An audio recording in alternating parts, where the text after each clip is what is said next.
Bia vai estar orando pelo pastor Felipe, que vai trazer a mensagem dessa noite. Amém. Saudar os irmãos com a paz do Senhor, amém? Estenda suas mãos para cá, vamos orar?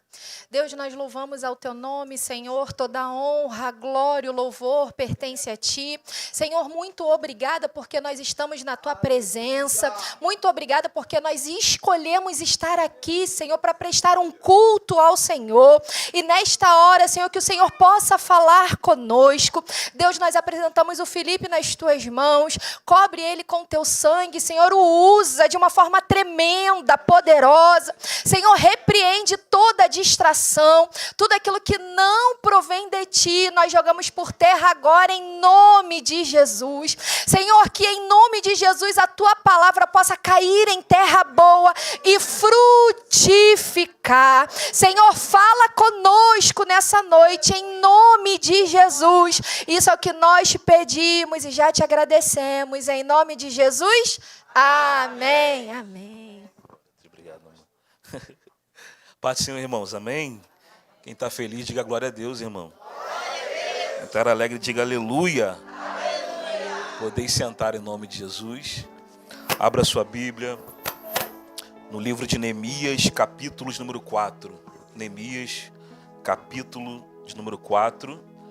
Enquanto você vai abrindo a palavra do Senhor, quero agradecer a Deus por essa oportunidade, por estar aqui nessa casa tão abençoada, tão honrada, para poder pregar a palavra do Senhor. Quero agradecer a Deus pela vida dos nossos pastores, né? Obrigado, pastor Peter, pastora Jane, pastor Eli, as pastoras aqui na retaguarda, pastor Marcelo, todo o corpo de obreiro dessa igreja. Eu sou muito grato a Deus pela vida de vocês, aos amigos que eu tenho aqui do coração, né? Pastor Tiago, pastor Romualdo, Débora, Pedro, enfim, não vou falar o nome de todo mundo porque senão alguém vai ficar com ciúme, né? Mas eu tenho a igreja toda com os meus amigos, amém? Louvo a Deus pela vida de vocês.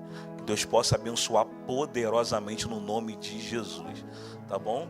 Estou acompanhado da minha esposa, a Beatriz, que já orou aqui, né? A nossa princesa Lavínia, que está na classe das crianças, né?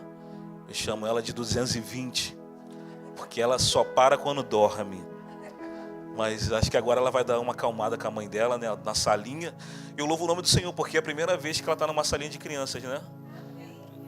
Primeira vez. Meu Deus, é forte isso aqui. Que bênção, irmãos. Primeira vez que ela está lá na salinha, até agora não gritou mamãe, nada, né? Tá tranquilo? Então, as professoras são nota 10, então. Amém, irmãos? Então, louvado seja o nome do Senhor por isso. É isso aí, verdade. Glória a Deus. Irmãos, Neemias capítulo 4, Deus tem uma palavra no teu coração aí, tá bom? Eu só me atrasei um pouquinho porque eu precisei passar lá na igreja ainda, só para ministrar o louvor lá, que a gente está com dependência de músico, e aí eu ministrei o louvor e vim correndo para cá, amém, irmãos? Por isso que eu cheguei um pouquinho atrasado, me perdoa, mas conseguimos chegar a tempo aqui, Deus foi fiel. A partir do versículo 3, nós vamos ler alguns versículos, e o primeiro versículo nós vamos ler está o versículo número 3 de Neemias capítulo 4, que diz assim: E estava com ele Tobias, o amonita, e disse: Ainda que edifiquem, vindo uma raposa, derrubará facilmente o seu muro de pedra. Pula para o versículo 6 agora. Assim edificamos o muro, e todo o muro se cerrou até a sua metade, porque o coração do povo se inclinava a trabalhar. E sucedeu que, ouvindo Sambalate, Tobia, e os arábios, e os amonitas, e os asdoditas, que tanto iam crescendo a reparação dos muros de Jerusalém, que já as roturas ou as brechas se começavam a tapar, iraram-se sobremodo. Versículo 9.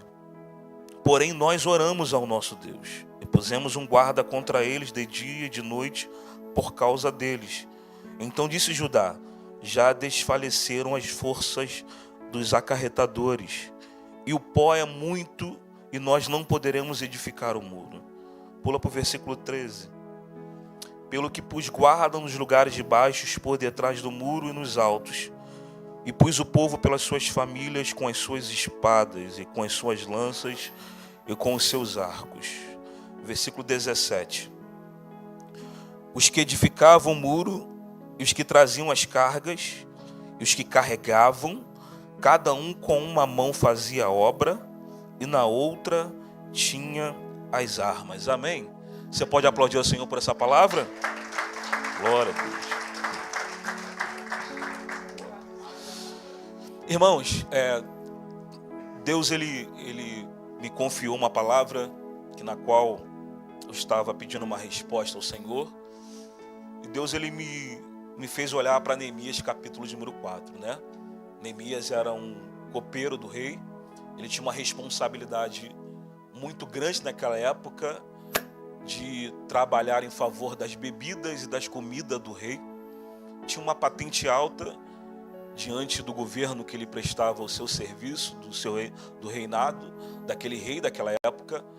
E Neemias ele vai receber uma notícia de que o povo que estava em Jerusalém estava padecendo e sofrendo algumas situações muito difíceis, né? O capítulo de número 1 de Neemias vai dizer que chega o irmão de Neemias, Hanani ou Hanani, e vai falar assim: Neemias, os irmãos que estão em Jerusalém, eles estão passando por grandes necessidades. E ele vai dar um relatório negativo dos irmãos que estão sofrendo lá em Jerusalém. Dizendo, olha, os irmãos que ficaram lá, os irmãos que estão lá, após a invasão da Babilônia, que destruíram tudo, acabaram com tudo, eles estão passando por um desprezo, estão sendo desprezados. E a gente sabe quando é alguém vivendo em uma situação de desprezo. Ele vai declarar isso para Neemias e, obviamente, o coração de Neemias vai se inclinando em chorar pela situação do povo. E diante disso, dessa situação de desprezo, ele vai dizer, olha, todos os muros de Jerusalém estão fendidos, estão com brechas, estão com buracos. E o terceiro relatório que ele vai deixar vai dizendo assim, olha, e todas as portas de Jerusalém, elas estão queimadas, estão destruídas. E parece que quando Neemias, eu olhando e depois descobrindo, quando ele fala sobre as portas queimadas, quando Neemias escuta que as portas estão queimadas, eu creio que isso vai mexer com Neemias. Porque naquela época, quando se fala de portas queimadas e diante de Jerusalém e Judá, as portas tinham uma representativa, né? Naquela época, as portas, os anciões ficavam na porta. E todos os jovens da cidade, eles tinham aquelas portas por causa dos anciões sentados ali e buscavam sabedorias, conselhos, ensinos. Penso eu que quando Neemias escuta que as portas estão queimadas, estão destruídas, ele está dizendo, agora Jerusalém não tem mais representatividade. Acabou o conselho, acabou a sabedoria, porque obviamente os anciões não estão mais lá. A porta era uma representativa disso, não é isso? Nós sabemos que, eu particularmente, como morei numa rua sem saída há muito tempo, e quando alguém estava perdido na minha rua procurando uma casa, nós indicávamos também um portão, né? Vai no portão amarelo, mora no portão rosa, mora no portão vermelho. E se a pessoa não tinha uma convivência muito boa com a vizinhança, a gente já falava, tu vai na casa do fulano de tal, tu vai na casa da fulana de tal. Não vai não. Eu sei que muitas das vezes nós ouvimos isso porque o portão trazia uma representativa de quem era a pessoa. Não é isso? O portão da nossa casa representa quem somos, irmãos. Se alguém tiver perdido, fala assim, olha, eu vou procurando fulano de tal. Não, pode ir lá, o portão é azul, ali mora um homem e uma mulher de Deus. Então eu penso que Neemias ele vai sentir isso. Porque naquela época, aquelas portas tinham uma representativa diante daquele povo que estava vivendo ali. Então eles estão olhando e dizendo, perdeu a sabedoria, perdeu o ensino, perdeu os anciões daquela época. E quando nós olhamos para o texto de Neemias, aqui correndo um pouquinho, eu quero parar no capítulo número 4, que vai dizer que as precauções contra o inimigo, ou os inimigos pretendem retardar a edificação dos muros, né? E uma coisa que o Espírito Santo tem falado no meu coração nos últimos dias, é que os inimigos da nossa alma têm feito isso. Já percebeu? Parece que a gente está construindo muros, e sempre aparece alguém para derrubar aquilo que Deus colocou na nossa mão para fazer. Mas nessa noite eu vi que uma palavra profética que ainda que o inimigo se levante, mas ele vai cair por terra em nome de Jesus, né, irmão?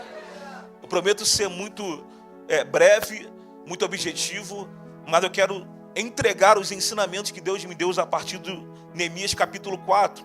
E o versículo número 3 é a primeira verdade que Deus colocou no meu coração. Estava com ele Tobias, o amonita, e disse: ainda que edifiquem, vindo uma raposa, derrubará facilmente o seu muro. Neemias coloca um propósito no coração, dizendo: olha, eu vou para lá. Ele pede uma liberação para o rei e disse: eu vou edificar os muros. E os muros era a primeira situação para se fazer naquela cidade, para que os inimigos que estavam do lado de fora não viessem entrar e causar uma dor maior dentro de Judá e Jerusalém. Então ele coloca um propósito no coração, Neemias, dizendo: eu vou lá, eu vou edificar os muros. Ainda que era uma situação irreversível, complicada, talvez impossível, mas ele colocou um propósito no coração.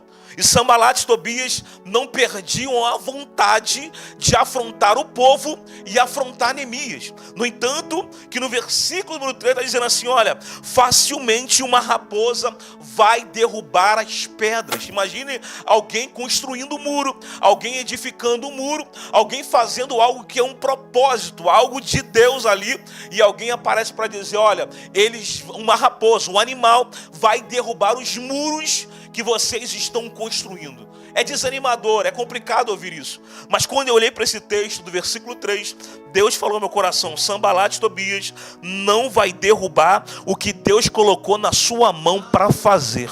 Tu crê nisso nessa noite? Em cima do versículo 3, Sanbalat e Tobias não vai derrubar aquilo que Deus colocou na sua mão para fazer. Aleluia!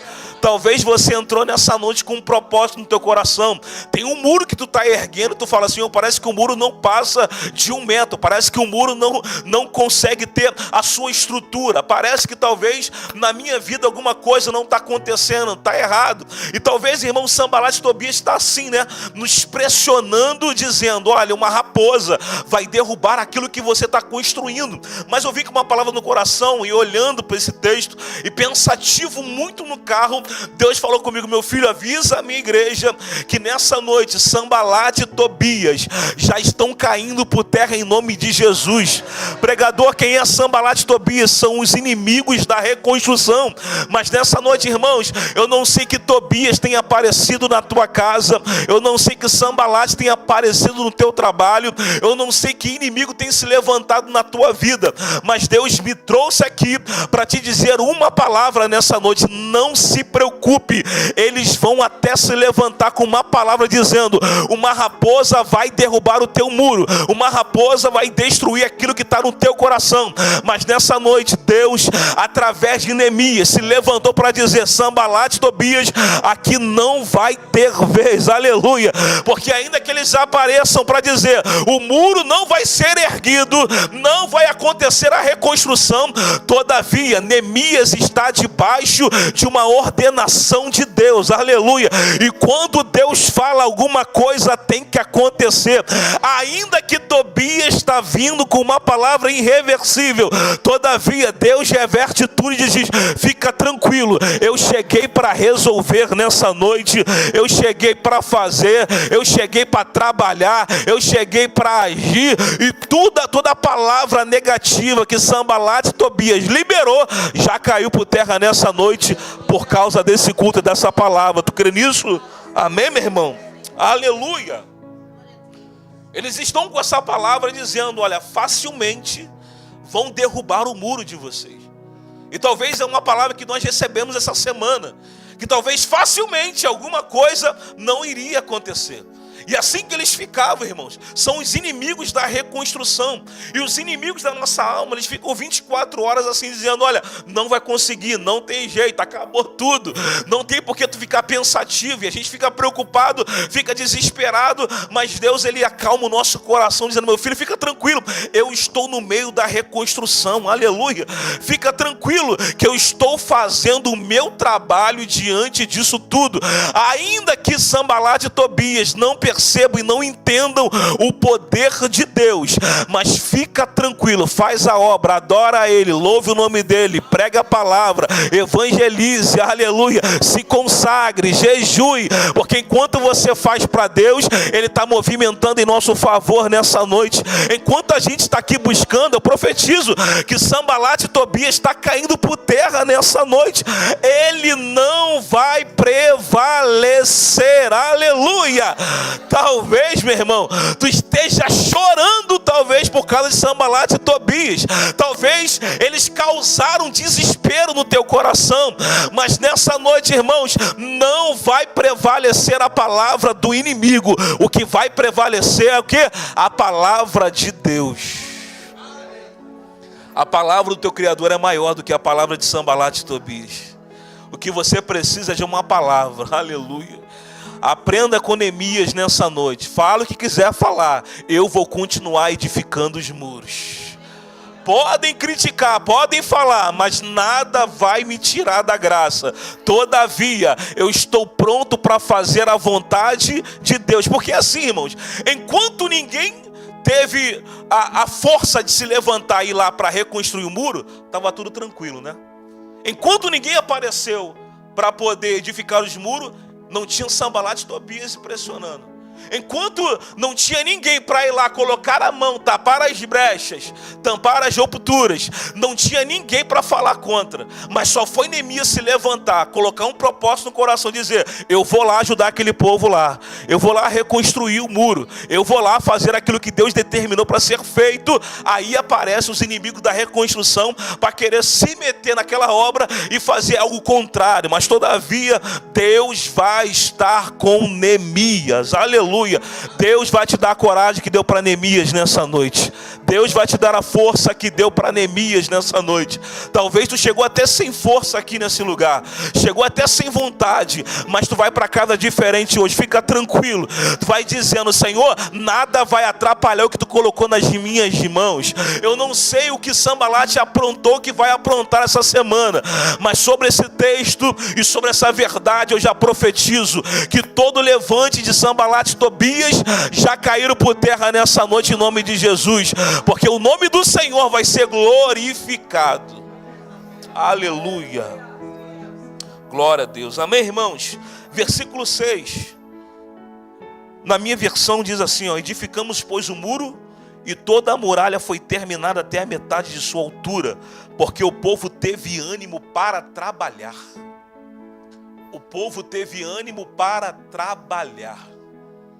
O que Deus veio colocando no meu coração, dizendo: meu filho, avisa a minha igreja que o desânimo não vai prevalecer. Tu crê nisso? Deus está te dando ânimo nessa noite, aleluia. Deus está te dando ânimo nessa noite.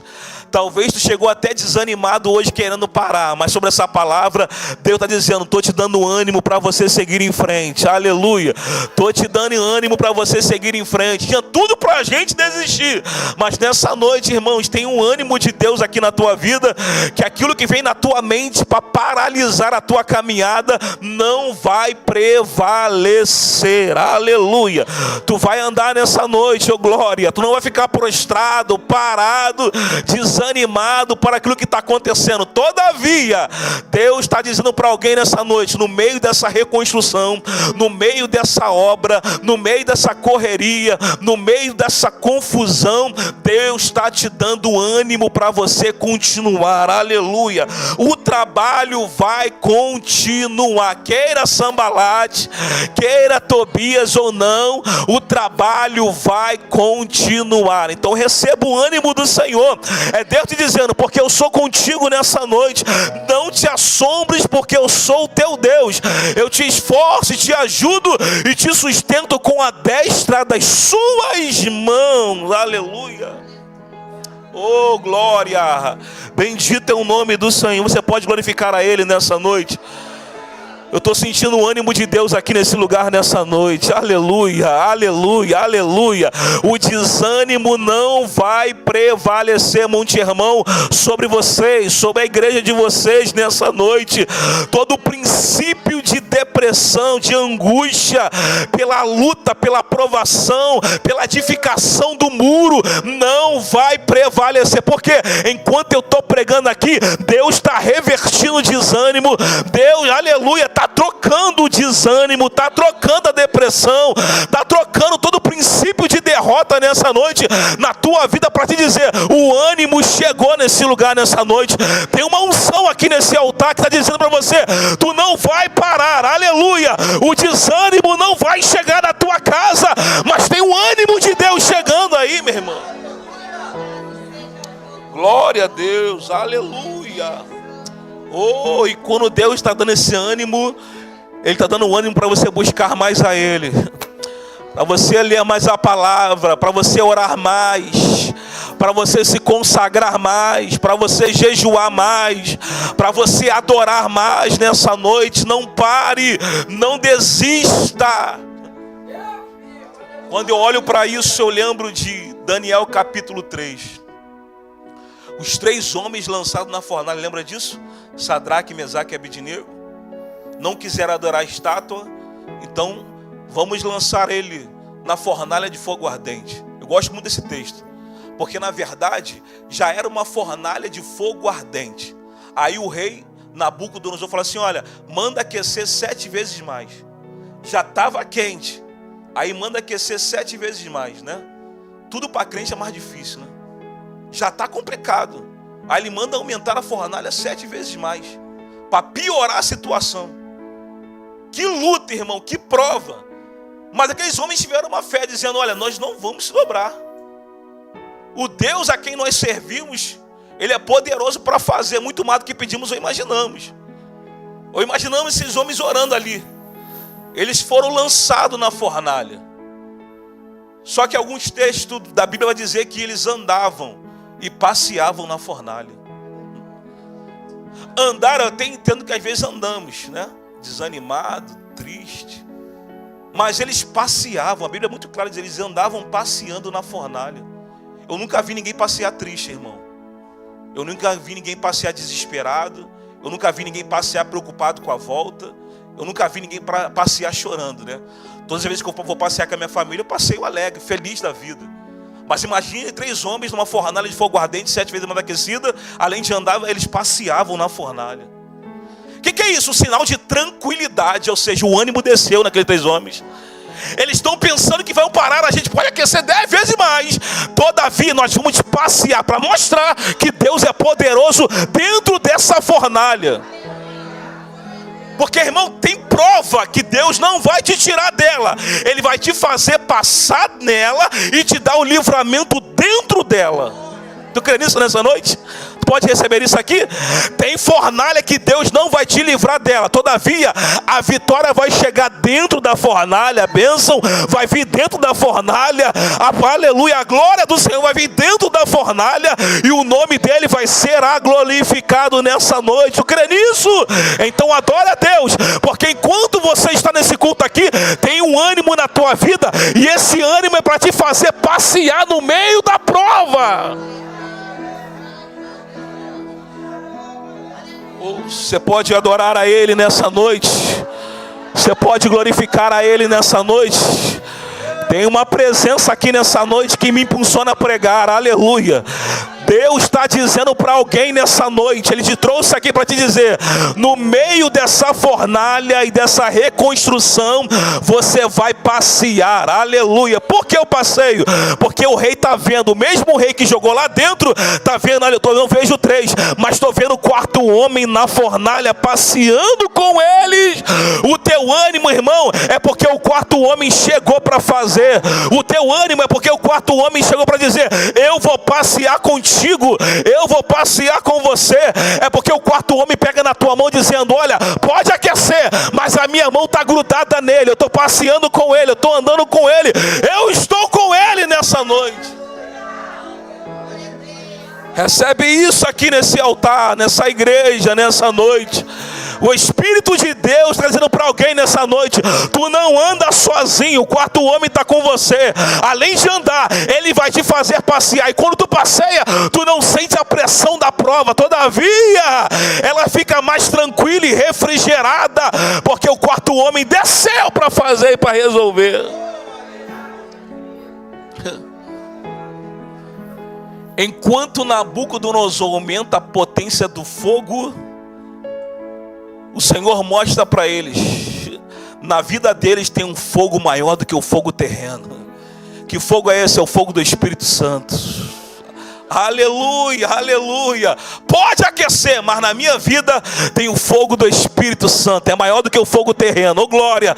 Não vai queimar nada. A Bíblia diz, irmãos, que nem o fio do cabelo desses 3 homens se queimaram, nem as suas roupas se queimaram. Aleluia. Oh, bendito seja o nome do Senhor. O Deus do livramento, o Deus que dá ânimo, está dizendo: não vai ter prejuízo nessa edificação dos muros, não vai ter prejuízo nessa fornalha, porque nada vai ser atingido. Então recebe o ânimo do Senhor nessa noite. Ele está pegando na tua mão, tá dizendo: eu vim passear com você nessa noite. Deixa Sambalate, deixa Tobias, deixa Nabucodonosor fazer o que quiser fazer. Todavia, eu estou passeando com o quarto homem. Aleluia. Você pode glorificar a Ele, irmãos. Bendito é o nome do Senhor. Aleluia. Glória a Deus. Versículo 7. Terceira verdade. E sucedeu que ouvindo Sambalate, Tobias, os arábios, os amonitas e os asdoditas, que tanto ia crescendo na reparação dos muros de Jerusalém, que já as brechas se começavam a tapar, iraram-se sobremodo. Isso aqui é interessante, irmãos, porque a primeira coisa que Neemias vai fazer na reconstrução do muro é: vamos tapar as brechas. Porque quem está do lado de fora, para não ver o que está acontecendo do lado de dentro. O que o inimigo, Sambalate, Tobias, os arábios estavam fazendo era isso: era olhar o que estava acontecendo do lado de dentro.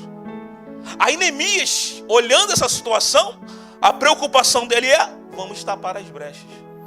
E o que os inimigos ficam fazendo e falando? Iraram-se sobre modo.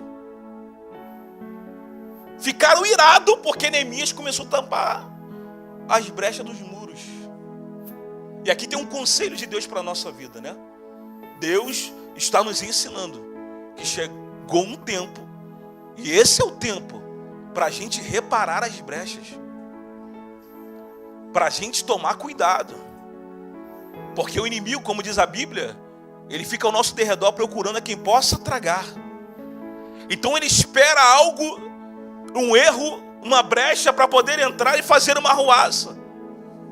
E o conselho de Neemias é o tempo para a gente olhar para a nossa vida espiritual e falar: Senhor, o que eu tenho deixado de fazer, ou que brecha é essa que o inimigo pode encontrar em mim, encontrar na minha casa, entrar e fazer uma arruaça. E qual é o conselho de Neemias para a gente? É tempo de a gente tapar as brechas. O inimigo não está satisfeito, mas esse culto é para isso. É para a gente pensar e falar: Senhor, em que momento da minha vida eu tenho errado com o Senhor? Em que momento, Senhor, em que área que eu preciso reparar a ruptura dos muros? Em que área da minha vida eu preciso colocar lá um cimento para poder reparar e não deixar que o inimigo da minha alma encontre uma brecha ali? E algo muito simples falou no meu coração: meu filho, é tempo de você ler mais a Bíblia. É tempo de você orar mais. É tempo de você se consagrar mais, porque quanto mais envolvido com a obra eu estou, menos tempo de pecar eu tenho. Quanto mais eu me envolvo com Deus, quanto mais eu me dedico com Deus, quanto mais eu me lanço com a obra do Senhor, o inimigo não vai encontrar brecha para tentar nos atingir. E aqui vai um conselho de Deus para a gente. É para a gente pensar, para a gente olhar, para a gente analisar, examinar. e falar: Senhor, em que área eu tenho deixado a desejar com o Senhor? Porque existe uma preocupação.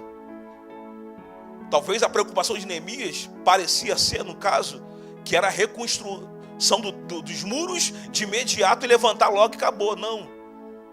Vamos por parte. A gente precisa reparar as brechas. E o Senhor está dizendo para a gente nessa noite, para a gente pensar em que área que o inimigo ele possa entrar e fazer ruína. Mas eu creio que através dessa palavra, o Senhor está colocando algo no nosso coração, dizendo: olha, não vai haver brecha, não vai haver ruptura, porque a palavra do Senhor, aleluia, ela é poderosa. Ela é poderosa para tapar todas as brechas nessa noite, porque a palavra tem poder, a palavra é fiel, a palavra é justa, em nome de Jesus. Tapar as brechas. Versículo de número 9. Diz assim a palavra do Senhor: porém nós oramos ao nosso Deus e pusemos um guarda contra eles de dia e de noite por causa deles. E qual é a questão aqui de Neemias na quarta verdade? Vamos orar. Vamos orar. Vamos orar. Vamos entrar em oração. O que não pode ser perdido na reconstrução é o momento da oração. É isso que Neemias está colocando no povo. Olha, precisamos orar mais.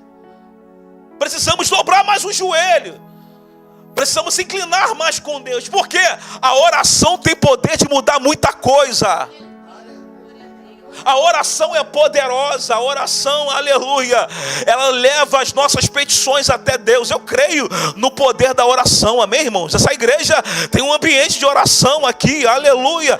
Na oração o câncer não fica, na oração a porta se abre, a oração leva aquilo que o homem não pode levar, a oração traz aquilo que o homem não pode trazer, a oração ainda cura câncer nessa noite, a oração é poderosa, aleluia. A oração traz avivamento, a oração traz renovo, a oração quebra cadeados, a oração quebra cadeias, a oração quebra todo jugo, a oração quebra toda operação satânica, a oração quebra toda maldição, a oração, aleluia, quebra todo desespero, a oração quebra toda renúncia, a oração é poderosa em Deus. Então ore mais um pouco. Ele está dizendo: precisamos orar. E enquanto eles estão orando, tem guarda tomando conta. Fica tranquilo, enquanto você está orando, Deus está guardando. Tu crê nisso nessa noite?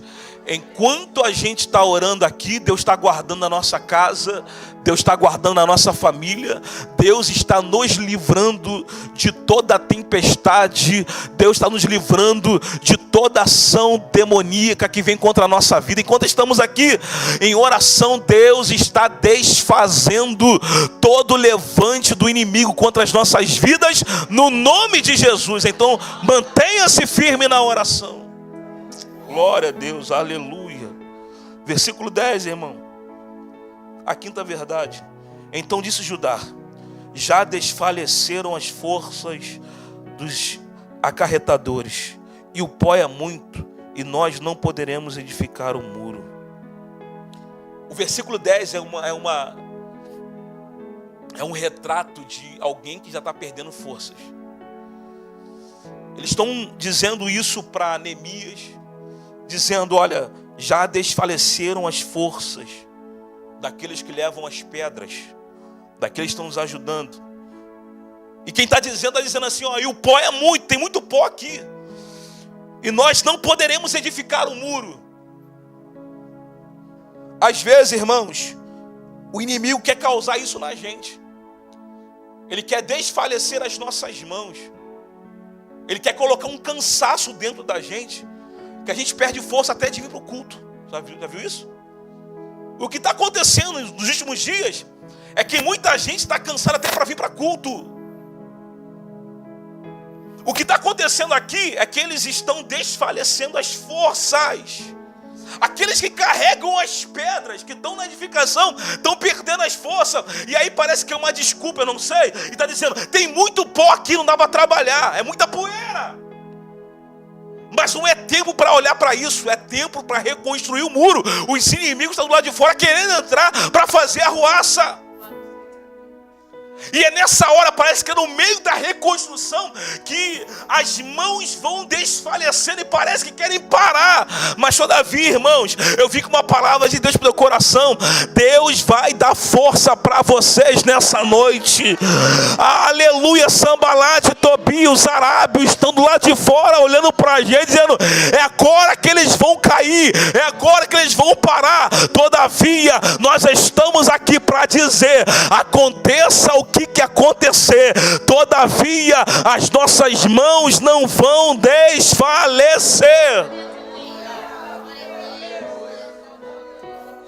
O versículo 10 é uma característica de Deus dizendo pra gente: não arrume desculpa para fazer a reconstrução. Não dê desculpa. Porque na verdade, irmãos, quer ver uma coisa? Marcos capítulo 2. A Bíblia fala de 4 homens que carregavam um paralítico. Lembra? 4 homens pegou um paralítico e levaram até onde Jesus estava. Não sei quantos quilômetros eles andaram, mas tinha um sol escaldante.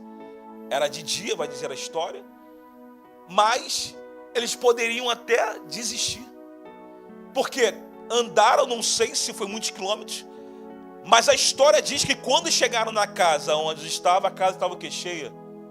Não dava para entrar pela cozinha, pela janela, não dava para entrar pela varanda, pela sala, não tinha como. E agora? Vou fazer o quê? A gente veio com um amigo aqui, chegamos até aqui, vamos desistir, vamos embora? Todavia, irmãos, a Bíblia diz que eles pegaram uma escada, quebraram o telhado e desceram o paralítico até a presença de Jesus. Só que uma coisa eu entendo essa palavra, irmãos: quem tem fé dá um jeito. Quem tem fé dá um jeito para chegar até Jesus. Quem tem fé não arruma desculpa. Ele vai assim: olha, vamos retroceder, vamos voltar, porque não tem escada, não tem nada, não tem o que fazer, a casa está lotada, eu vou voltar. Às vezes aparece assim para a gente, né, irmã? É circunstância do dia a dia que aparece para a gente retroceder. Mas todavia, quem tem fé vai dar um jeito, irmão. Casa cheia, lotada, pode ter empecilho, impedimento para chegar até lá.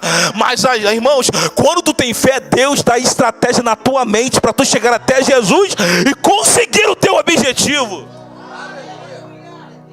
Porque alguém com fé, o Senhor vai trabalhar na tua mente para te dar estratégia para tu chegar até onde você quer. Porque não existe outra coisa para explicar o que esses homens fizeram para que o paralítico descesse ali. Então, todavia, o que o Senhor está dizendo para a gente: eu vou dar fé para vocês nessa reconstrução. Que tudo aquilo que aparecer, talvez, no meio do processo, vai ser para fazer a gente desistir. Mas, todavia, a fé que Deus está colocando no teu coração vai te dar estratégia, vai te dar força, vai te dar ânimo, vai te dar vontade para você continuar fazendo a reconstrução. Amém, irmãos? Aleluia. Versículo 17 eu termino. Os que edificavam o muro, e os que traziam as cargas, obrigado, e os que carregavam cada um com a sua mão, fazia a obra, e na outra tinha as armas. Deus está dizendo: não pare de fazer a obra, mas segure a arma na tua mão. Enquanto a gente faz obra, na outra, segura a arma na tua mão. Fazendo uma representativa do texto, a arma aqui representa a Bíblia para a gente. É Deus dizendo: olha, vai ter trabalho, vai ter luta, vai ter adversidade, vai ter homens da reconstrução querendo derrubar tudo. Todavia, mantenha a arma na tua mão. Fique com a palavra, fique com a verdade, aleluia. porque é a palavra que vai te dar ânimo, aleluia. É a palavra que vai trazer a verdade para o ambiente da reconstrução. É a palavra que vai dar força naquele momento que as mãos parecem desfalecerem. É a palavra que vai dar vida na hora que parece ser morte. É a palavra que vai dar saúde quando a enfermidade aparecer. É a palavra que quando a porta se fechar, ela vai estar lá para dizer: eu sou poderosa para abrir essa porta. É a palavra que vai desfazer todo o levante de Sanbalate e Tobias na hora da reconstrução. É Deus dizendo para a gente: faça a obra, mas com uma mão leve a palavra, com uma mão leve a palavra, com uma mão leve a palavra, com uma mão leve a palavra nessa noite. Tu crê nisso? Porque a palavra é fiel nessa noite. Se você crê, meu irmão, aplauda Ele e glorifique o nome do Senhor.